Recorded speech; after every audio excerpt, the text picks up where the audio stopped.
ధరణి news జనం కోసం నిజం కోసం సామాన్య గొంతుక. 2000 పైచులకు అభ్యర్థుల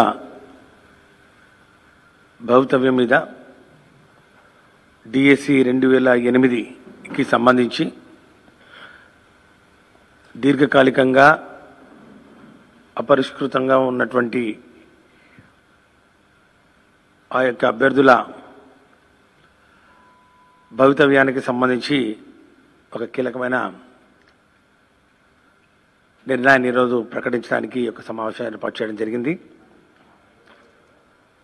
సుమారు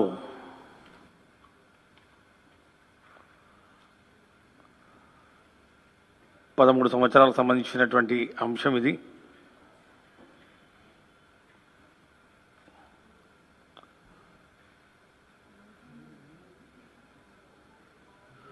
పన్నెండు సంవత్సరాలు ఇంచుమించుగా 2008 డిఎస్సి నోటిఫికేషన్ ఇచ్చిన తర్వాత దానికి సంబంధించినటువంటి ఎలిజిబిలిటీ క్రైటీరియాలో మార్పులు చేయడం వలన అవకాశాలు కోల్పోయినటువంటి బీఈడి విద్యార్థులు ఎవరైతే ఉన్నారో సుమారు 4000 పైచిలకు విద్యార్థులు ఈ యొక్క ఎలిజిబిలిటీ క్రైటీరియా మార్పు వలన మేము నష్టపోయాం. సుమారు 4000 పైచిలకు అభ్యర్థులు మేము ఉద్యోగ అవకాశాలను కోల్పోయాం. ఈ యొక్క డిఎస్సి ద్వారా మాకు న్యాయం చేయండి అని చెప్పి వాళ్ళు చేసినటువంటి 2008 డిఎస్సి నేను చెప్తున్నా. 2008 డిఎస్సి మీరు చెప్పిన తర్వాత మాట్లాడతాం. డిఎస్సి 2008 అంటే దివంగత నేత ప్రీతమ నాయకుడు డాక్టర్ వైఎస్ రాజశేఖర రెడ్డి గారి టైంలో ఎప్పుడు లేని విధంగా కని విని ఎరుగని రీతిలో సుమారు 50,000 పైచులకు మరి ఉద్యోగాలకు సంబంధించినటువంటి నోటిఫికేషన్ విడుదల చేసిన తర్వాత ఆ నియామకాల్లో జరిగినటువంటి ఇబ్బందుల వలన అంటే డిఈడి బీఈడి ఇద్దరికి ఎలిజిబిలిటీ పెట్టి దాని తర్వాత 30% ఓన్లీ డిఈడికి ఇచ్చి 70% మళ్ళీ డిఈడి బీఈడి కలిసి ఆ యొక్క వేకెన్సీస్కి పోటీ చేయాలి. ఈ విధంగా మార్పుల వలన ఈ చేంజ్ ఆఫ్ ఎలిజిబిలిటీ క్రైటీరియా వలన బీఈడి స్టూడెంట్స్ వాళ్ళు అవకాశాలు కోల్పోయారు. దీనికి సంబంధించి కోర్టు కేసులు ట్రిబ్యునల్కి వెళ్ళడం జరిగింది. ట్రిబ్యునల్ ఒకసారి డిఈడి పక్షాన మాట్లాడింది. మళ్ళా దాని మీద మళ్ళీ హైకోర్టుకి వెళ్ళడం జరిగింది. మళ్ళీ హైకోర్టు ఈ నోటిఫికేషన్ అప్పీల్ చేయడం జరిగింది. మళ్ళా దాని మీద సుప్రీంకోర్టుకి వెళ్ళడం జరిగింది. ఈ విధంగా కోర్టుల చుట్టూ 10 సంవత్సరాల పాటు ఈ యొక్క అంశం నాంచుల దూరానికి గురైన పరిస్థితి అందరికీ తెలుసు. అందరూ కూడా చాలా సానుభూతి చూపించారు. ఏదో ఒకటి చేయండి, వీరికి న్యాయం చేయండి అని. మరి అప్పుడు అధికారంలోకి వచ్చినటువంటి తెలుగుదేశం పార్టీ 2014లో వాళ్ళ ఎన్నికల్లో హామీలో భాగంగా ఎస్ మీకు 2008 డిఏ సంబంధించినటువంటి అంశం ఏదైతే ఉందో ఆ యొక్క అభ్యర్థుల భవితవ్యాన్ని మేము తెలుస్తాం, అందరికీ ఉద్యోగాలు ఇస్తాం అని చెప్పి షరామామూలే కింద దాన్ని రాజకీయం చేసి ఎన్నికల్లో దాన్ని వాడుకోవడం జరిగింది. చాలామంది నిజంగా నమ్మారు. చంద్రబాబు నాయుడు గారి నైజం తెలిసినా కూడా ఏదో మార్పు ఉంటుందని చెప్పి వాళ్ళు 2014 అధికారంలోకి వచ్చిన వెంటనే మీరు ఇచ్చిన హామీ ఇది అని చెప్పి అప్పుడున్నటువంటి ముఖ్యమంత్రిగా చంద్రబాబు నాయుడు గారి దృష్టికి తీసుకెళ్ళి చెప్పారు. ఇక దాని మీద ఏ విధంగా అప్పుడు ఇచ్చినటువంటి ఎన్నికల హామీల్ని తుంగలో తొక్కి దాన్ని ఊసెత్తని పరిస్థితుల్లో ఉన్న అనేక హామీలు ఏవైతే ఉన్నాయో దాంట్లో కూడా ఇది కూడా కలిసిపోయింది. ఈ 2008 డిఎస్సి అభ్యర్థుల భవితవ్యం వాళ్లకు మరి ఇవ్వాల్సినటువంటి ఉద్యోగ అవకాశాలు అపాయింట్మెంట్లు కూడా మరుగున పడ్డాయి. ఈ రుణమాఫీ లాగానే బాబు వస్తే జాబ్ వస్తుంది అనే ఒక నినాదంతో గోడల మీద, బస్సుల మీద, అన్ని చోట్ల 2014 ఎన్నికల ముందు ఏ విధంగా నిరుద్యోగులకు, యువతను మోసగిచ్చి వాళ్ళకి నిరుద్యోగ వృత్తి కూడా ఇస్తామని చెప్పి ఏ విధంగా చేశారో అదేవిధంగా డిఎస్సి 2008 విద్యార్థుల సమస్యలు కూడా కాలగర్భంలో కలిసిపోయాయి. వైఎస్ఆర్ కాంగ్రెస్ పార్టీ అధికారంలోకి వచ్చిన వెంటనే మళ్ళా డిఎస్సి 2008 ఇష్యూను తీసుకొచ్చారు. వాళ్ళు చెప్పడం ఒకటే, ముఖ్యమంత్రిగా జగన్మోహన్ రెడ్డి గారు పదవి బదులు చేపట్టిన వెంటనే అన్నా జగన్ అన్న తమ సుదీర్ఘ పాదయాత్రలో మీరు మాకు హామీ ఇచ్చారు. ఈ హామీలో భాగంగా 2008 డిఎస్సి విద్యార్థులకు న్యాయం చేస్తామన్నారు, వారికి ఉద్యోగ అవకాశాలు కల్పిస్తామని చెప్పి వారు గుర్తు చేసిన వెంటనే దీని మీద తక్షణమే స్పందించమని చెప్పి ముఖ్యమంత్రి గారి కార్యాలయం, ముఖ్యమంత్రి గారు స్వయాన పిలిచి చెప్పడం జరిగింది. ముఖ్యమంత్రి గారి ఆదేశాల మేరకు దీని మీద మరి డిఎస్సి స్థాయిలో, డైరెక్టర్ స్కూల్ ఎడ్యుకేషన్ స్థాయిలో ఒక కమిటీని కూడా వేయడం జరిగింది. ఒక సుదీర్ఘమైన ఎక్సర్సైజ్ చేయడం జరిగింది. ఎందుకంటే అంతకుముందు తెలుగుదేశం పార్టీ ఎన్నికల ముందు, అంటే 2019 ఎన్నికల ముందు ఒక కేబినెట్ సబ్ కమిటీ వేశారు, అంతకుముందు ఒక ఎమ్మెల్సీ కమిటీ వేశారు. ఎన్ని కమిటీలు వేసి ఏం చెప్పినా కూడా చేసింది మాత్రం శూన్యం. కాబట్టి ఎక్కడి నుంచి మొదలు పెట్టాలా అని చెప్పి మరి ఈ యొక్క బాధ్యతను మాకు అప్పగించినప్పుడు ముఖ్యమంత్రి గారు దీన్ని చాలా క్షుణ్ణంగా, ఎవరైతే 2008 డిఎస్సి రాసి ఈ యొక్క ఎలిజిబిలిటీ క్రైటీరియా, అంటే ముందు డిఎడ్ బీఈడి ఇద్దరు ఎలిజిబుల్ అని చెప్పి తర్వాత 30% డిఈడికి ఇచ్చి 70% డిఈడి బీఈడి కలిసి పోటీ చేయాలని చెప్పి మార్చిన ఈ యొక్క ఎలిజిబిలిటీ క్రైటీరియాను పరిగణలోకి తీసుకొని ఎంతమంది నష్టపోయారని చెప్పి చాలా లోతుగా అధ్యయనం చేయడం జరిగింది. రాష్ట్రం అంతా వివిధ జిల్లాల్లో ఉన్నటువంటి మరి అభ్యర్థులు ఎవరైతే ఉన్నారో అందరినీ పట్టుకోవడం జరిగింది. అందరి దగ్గర మరి వాడిని పిలిపించి ఎంతమంది ఉన్నారు ఏం కథ అని చెప్పి మాకున్న సమాచారం మేరకు సుమారు 4657 మంది క్యాండిడేట్స్ ఎవరైతే ఉన్నారో మరి వాళ్ళని పట్టుకొచ్చాం, వాళ్ళ లిస్టు సేకరించాం. చేసి ఈ లిస్టును కూడా ఇంతమంది ఉన్నారు, దీన్ని ఏం చేయాలి అని చెప్పి మరి ఫైనాన్స్ కూడా పంపించడం జరిగింది. ఫైనాన్స్ తోటి అనేక దఫాలుగా చర్చించడం జరిగింది. అసలు ఎంతమంది ఎలిజిబుల్ ఉన్నారు అని చెప్పి ఫైనాన్స్ తిరిగి ఒక దసరాన్ని వెనక్కి పంపించడం జరిగింది.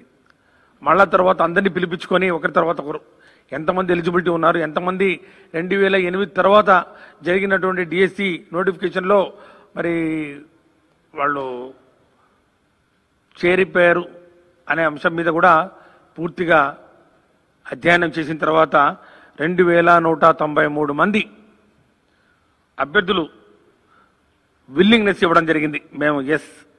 మేము ఉన్నాం, మాకు ఒక మినిమం టైం స్కేల్లో మెరిగిన మమ్మల్ని తీసుకుంటే మేము పనిచేయడానికి సిద్ధంగా ఉన్నాం ఈ యొక్క ఎస్జిటి పోస్టుల్లో అని చెప్పి వారు విల్లింగ్నెస్ ఇవ్వడం జరిగింది.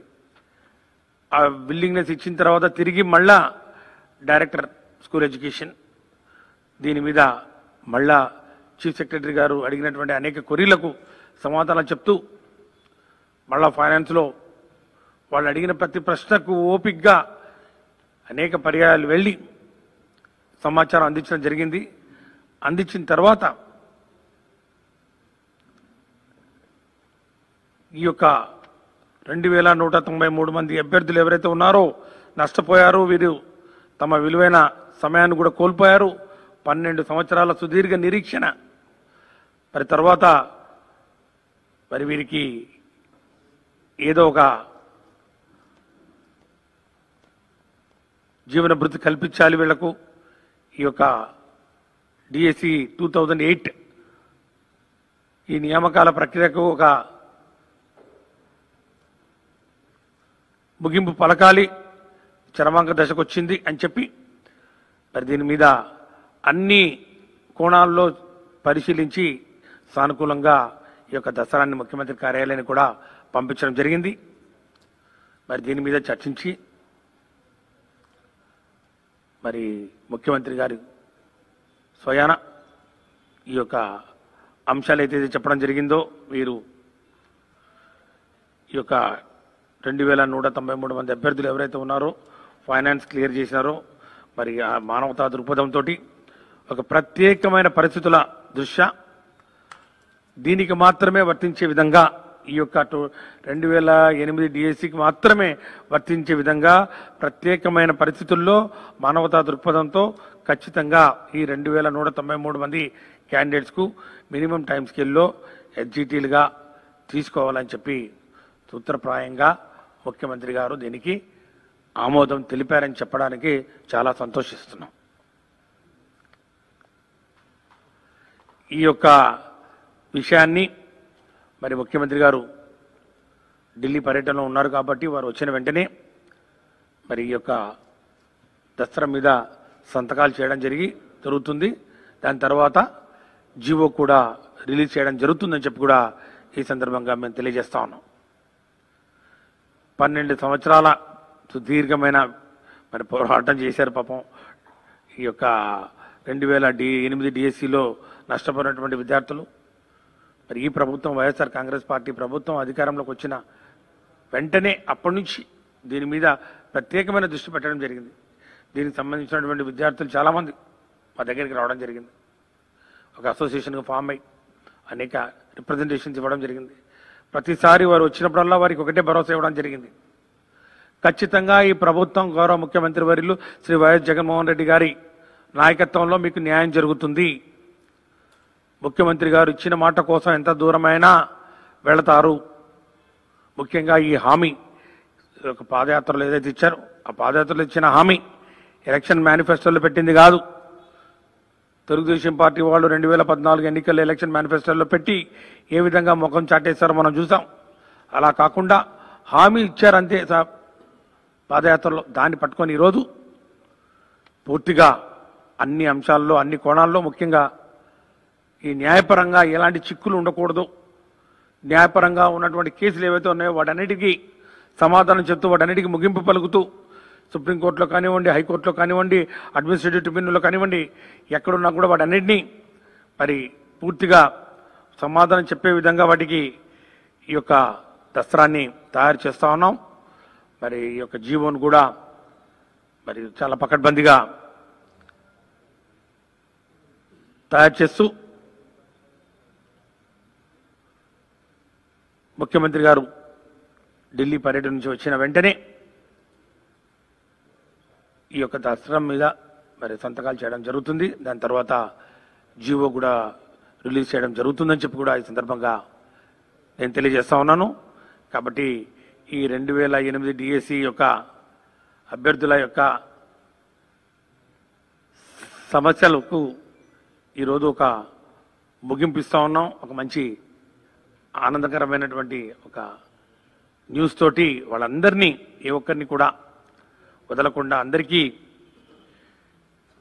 ఈ యొక్క మినిమం టైం స్కేల్లో ఎస్జిటీస్గా వారికి ఉద్యోగ అవకాశాలు కల్పిస్తూ మరి ఏదైతే కొన్ని కండిషన్స్ ఫైనాన్స్ పెట్టిందో ముఖ్యంగా వారు ఈ ఒక విరామం తర్వాత 10-12 సంవత్సరాల విరామం తర్వాత తిరిగి ఒక బాధ్యతలు తీసుకుంటున్నటువంటి నేపథ్యంలో వారికి సంబంధించినటువంటి ఆ యొక్క వృత్తికి సంబంధించినటువంటి ట్రైనింగ్ ఏదైనా ఉంటే ఆ ట్రైనింగ్ ఆన్లైన్ ట్రైనింగ్ ద్వారా లేకపోతే ఇతర మరి మాధ్యమాల ద్వారా వారికి ట్రైనింగ్ కల్పిస్తూ వీరి యొక్క రిక్రూట్మెంట్ను త్వరలోనే చేపడుతూ ఉన్న ఖాళీల్లో వీళ్ళని భర్తీ చేయడం జరుగుతుందని చెప్పి కూడా తెలియజేస్తా ఉన్నాం.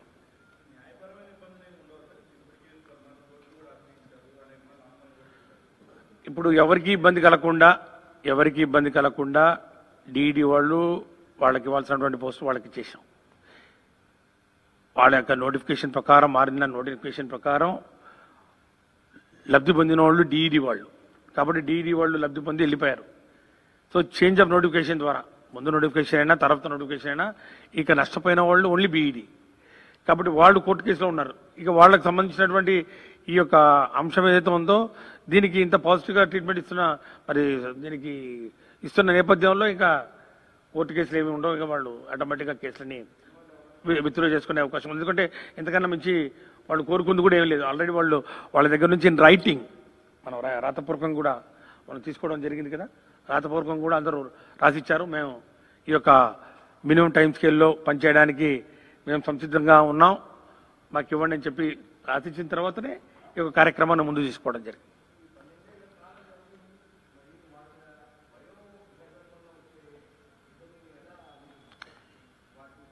అది ఎంత ఇప్పుడు వాళ్ళకు ఈ రోజు నుంచి ఎప్పుడు ఇస్తే ఆర్డర్ ఇస్తారో ఆ రోజు నుంచే కౌంటింగ్. అప్పుడు కూడా ట్రైనింగ్ ఇస్తే కానీ వాళ్ళు ఈ యొక్క ఉద్యోగాల్లో వాళ్ళు మరి పని చేయలేని పరిస్థితి ఉంది. కాబట్టి మరి ఆ టైం ఏదైతే మీరు చెప్తా ఉన్నారో ఆ టైం గంగాధర్, ఆ టైం మరి గత ప్రభుత్వాలు చేసినటువంటి తప్పిదాలకు వాళ్ళు బలైపోయారు.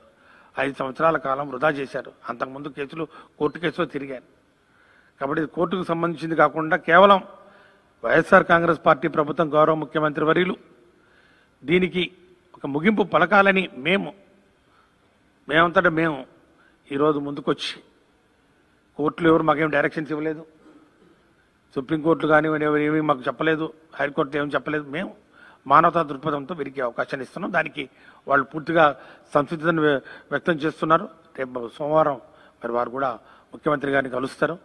మరి వారి సమక్షంలోనే ఆ యొక్క దసరా మీద సంతకం పెట్టడం జరుగుతుందని చెప్పి కూడా తెలియజేస్తూ, ఇక 2018 డిఎస్సిలో కూడా చాలా వరకు ఆ నోటిఫికేషన్లో 7,042 పోస్టులు ఏవైతే ఉన్నాయో నోటిఫై చేసినవి ఇప్పటికే 6,361 పోస్టులు వివిధ కేటగిరీలకు సంబంధించినటువంటి మరి అభ్యర్థులకు అపాయింట్మెంట్స్ ఇవ్వడం జరిగింది. కోర్టు కేసులకు సంబంధించి కొన్ని పోస్టులు ముఖ్యంగా ఈ వ్యాయామోపాధ్యాయులు, స్కూల్ అసిస్టెంట్స్ కానివ్వండి, ఫిజికల్ ఎడ్యుకేషన్ టీచర్స్ కానివ్వండి, అట్లాగే తెలుగు పండిట్స్ కానివ్వండి, వీళ్ళకి సంబంధించి కొన్ని పోస్టింగ్స్ కోర్టు కేసుల నేపథ్యంలో ఇవి పెండింగ్లో పడిపోయాయి. ఈరోజు నేను మరి వాటిలో కొన్నిటిని క్లియర్ చేస్తూ సుమారు 486 పోస్టులు ఏవైతే ఉన్నాయో స్కూల్ అసిస్టెంట్ ఫిజికల్ ఎడ్యుకేషన్, అట్లాగే ఫిజికల్ ఎడ్యుకేషన్ టీచర్స్ ఎస్జిటి అంటే పీఈటీలు, ఎస్ఏ స్కూల్ అసిస్టెంట్ పీఈటీలు వీళ్ళకి సంబంధించి 486 పోస్టులకు ఈరోజు రాత్రికి నుంచి అపాయింట్మెంట్ ఆర్డర్స్ కూడా వారికి విడుదల చేస్తున్నామని చెప్పి కూడా తెలియజేస్తానికి సంతోషిస్తా ఉన్నాం. ముఖ్యంగా ఇవన్నీ గత ప్రభుత్వం కోర్టు కేసుల్లో ఇవి పెండింగ్లో పడి కాలయాపన చేస్తూ నిలిచిపోయినటువంటి ఈ పోస్టింగ్స్ ఏవైతే ఉన్నాయో వీటన్నిటినీ ఆ కోర్టు కేసు అన్నింటినీ క్లియర్ చేస్తూ ఈరోజు ఈ అపాయింట్మెంట్ ఆర్డర్స్ ఇచ్చే స్థాయికి తీసుకురావడం జరిగింది. ఇక మిగిలిపోయిన ఓన్లీ 374 పోస్టులు, 374 పోస్టులు మాత్రమే ఈ language pundits, school assistant Telugu సంబంధించి ఒక రిట్ పిటిషన్ పెండింగ్లో ఉన్న నేపథ్యంలో ఇవి మాత్రమే మిగిలిపోయినాయి. వీటికి కూడా త్వరలో ఏజీ కూడా చెప్పడం జరిగింది. ఇవి క్లియర్ చేసి వీరికి కూడా అపాయింట్మెంట్ ఆర్డర్స్ ఇవ్వడం జరుగుతుందని చెప్పి కూడా మనం చేసుకుంటా ఉన్నాను. ఇక లేటెస్ట్ డిఎస్సికి సంబంధించి ముందుగా ఆ ప్రక్రియను తీసుకునే ముందు టెట్ ఎగ్జామ్ ఒకటి జరపాల్సిన అవసరం ఉంది.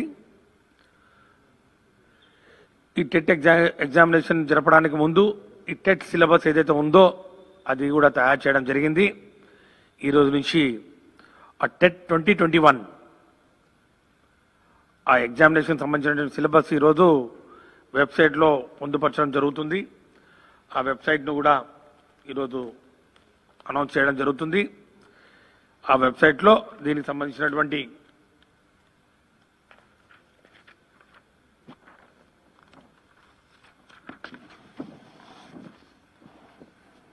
AP TET 2021 examination syllabus will be uploaded in aptet.apcfss.in.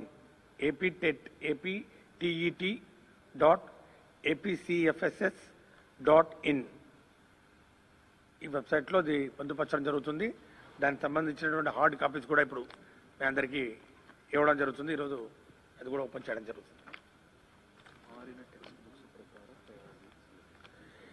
ఇవన్నీ లేటెస్ట్ సిలబస్ ఏదైతే ఉందో ఈ మారిన టెక్స్ట్ బుక్స్ ఉన్నాయో ఏవైతే ఉన్నాయో మనం వాడుతున్నామో దానిని బేస్ చేసుకొని ఆ సిలబస్కి అనుగుణంగా ఈరోజు ఈ యొక్క టెట్ సిలబస్ను ఫ్రేమ్ చేయడం జరిగింది.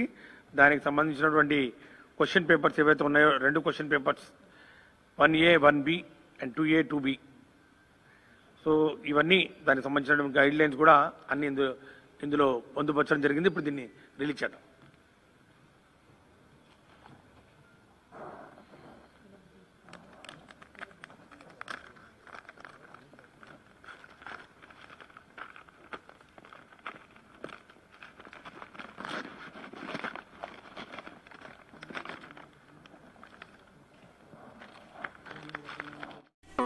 Thanks for watching this video.